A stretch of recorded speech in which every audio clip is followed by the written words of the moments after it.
Hi, Linda. Hi. Wow. Looks like you've got a busy day. Who are all these people? Friends, contacts, leads. I've decided to reactivate my career network. Why? You've got a job. I thought you liked working at the cafe. Oh, yeah, I'm happy to have the job, but I think I'm ready for a step up. I'm going to start reaching out to see if there might be something on the management side somewhere.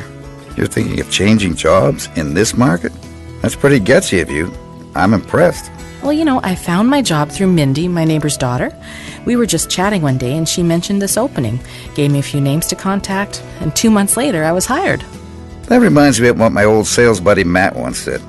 Every place you go is a chance to meet someone, and everyone you meet is a chance to grow your network. Well, I know Matt. He's a great salesman.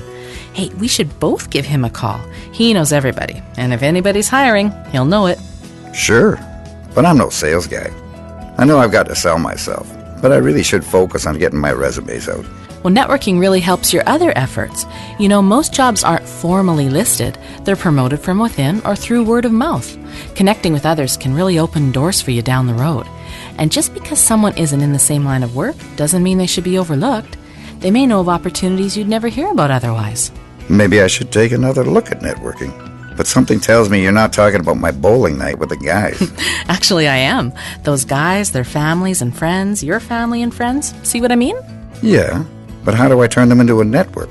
Well, my friend Stacy suggested making 2 lists, a professional list and a personal list.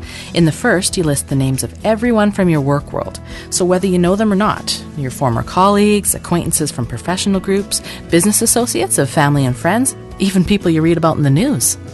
That's a lot of names. What about the second list, the personal one? Well, in that one, list everyone else you know. Your neighbors, relatives, people you do business with, people you know from church or volunteering or community activities, like your bowling league. I could also reach out to some of my school and service buddies. I'm meeting with my accountant next week. I could talk with him. I bet he has a lot of clients. But what should I say? I don't want to ask flat out for a job. Well, think about how the people in your network can help identify opportunities for you. What do they need to know? Well, they need to know I'm looking for a job, of course. But I could tell them what type of work I'm looking for. Maybe describe some of my skills and experiences. That's right. You want to paint a picture of yourself and the job you're looking for. What you've just described is sometimes called an elevator speech, a quick 30-second summary of who you are professionally. It's easy to remember, easy to say, and it's easy to plant anywhere. I like that. It's kind of reassuring to know that I already know what I want to say about myself. That way I won't find myself tongue-tied when I meet someone new.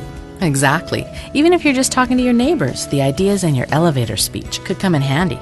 You never know, they could know somebody that knows someone else with job leads. Networking can happen anywhere and with anyone. Okay, but what about business cards?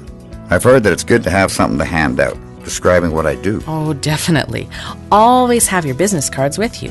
Keep it simple, though. Just your contact information and briefly highlight your most important skills or qualifications. Then anywhere you are becomes a place to plant that seed and network.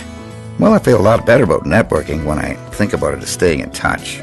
But how do I keep from wearing out my welcome?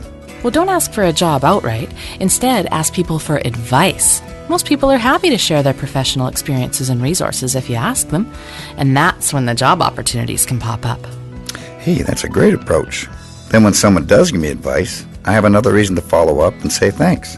Maybe they'll keep me in mind when a job does come along. You got it. Another thing, if you haven't done so already, think about joining a local job support group or club. When you get together with people who are in your situation, there's a rapport. You can share tips and resources, give advice as well as get it. Good idea. With the job market the way it is, I do get down sometimes. It'd be good to talk to people who understand what I'm going through. We could help expand each other's networks, too. Well, speaking of expanding networks, have you gone online and joined LinkedIn and Facebook? I've heard about these networks, but I don't know much about them. Should I join? Well, I did, and I found them to be a great way to expand my professional and personal contacts. Facebook helps me stay in touch with friends and reconnect with old ones, and I use LinkedIn to keep a foot in the professional world. I can show you my LinkedIn profile if you have a minute. I sure do. See? I joined LinkedIn by setting up a user account. It was easy and free. Wow. It looks like you have a lot of contacts. Well, it's taken some time to grow my network, but now I use it about every other day to connect with new people who share similar professional interests. I've found training resources as well as tips for negotiating a salary raise and other advice. I'll join too. It looks like a terrific resource, and it's cheaper than buying somebody lunch. Well, social media sites are great for maintaining and growing your contact list. But David, you got to remember, nothing replaces your going out there into the real world every time you can and meeting people face to face. Speaking of which, I've got some networking to do. Me too. I've got a bunch of people to tell about me and you. For more information about job searching at 50+, visit aarp.org/jobtips.